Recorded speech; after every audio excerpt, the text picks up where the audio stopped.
Mga kapatid, ang mabuting balita ng Panginoon. Pinupuri ka namin, Panginoong Hesukristo. Magsiupo po ang lahat.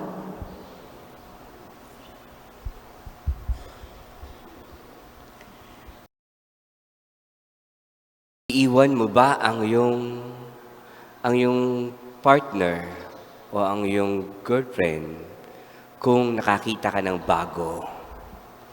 At doon sa bago ay na-inlove ka, iiwan mo ba yung luma mo? Maaaring ang sagot mo, iiwan mo na yung luma mo sapagkat nakakita ka na ng bago.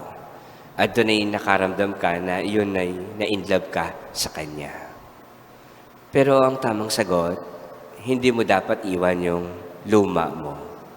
Kasi kung ang dahilan mo, kapag ka na-inlove ka, nakakita ka ng bago, yun ang mamahalin mo, hindi matatapos at hindi matatapos na lagi ka may in love sa bago. Sapagkat lagi may darating na bago sa buhay mo. At kapag ka iniwanan mo yung luma, yung bago mo magiging luma, hahanap ka ulit ng panibago. Pero yung luma mo, kapag minahal mo, mamahalin mo hindi dahil siya'y bago. Mamahalin mo sa kabila ng kanyang pagkukulang, sa kabila ng kanyang kahinaan, sa kabila na nakilala mo na ang lahat sa kanya. Kahit na siya'y bagong gising, kahit na siya'y may sakit, kahit na siya'y may mga problema at pagsubok na pinagdadaanan, siya ay mamahalin at tatanggapin mo sa iyong buhay.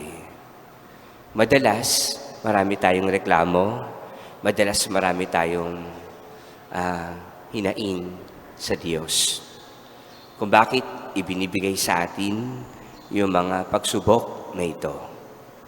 Pero kung tatamasahin natin yung ating pagmamahal, yung ating panahon at oras na ibinubuhos sa mga taong ito, kahit na lumipas pa ang mga taon at magdaan pa ang maraming pagsubok sa buhay, mananatili ka pa rin naroroon.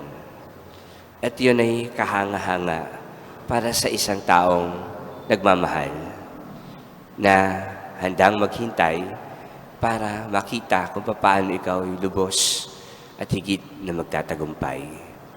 Mananatili kang tapat, mananatili kang naglilingkod, at mananatiling nagmamahal at may mababang kalooban.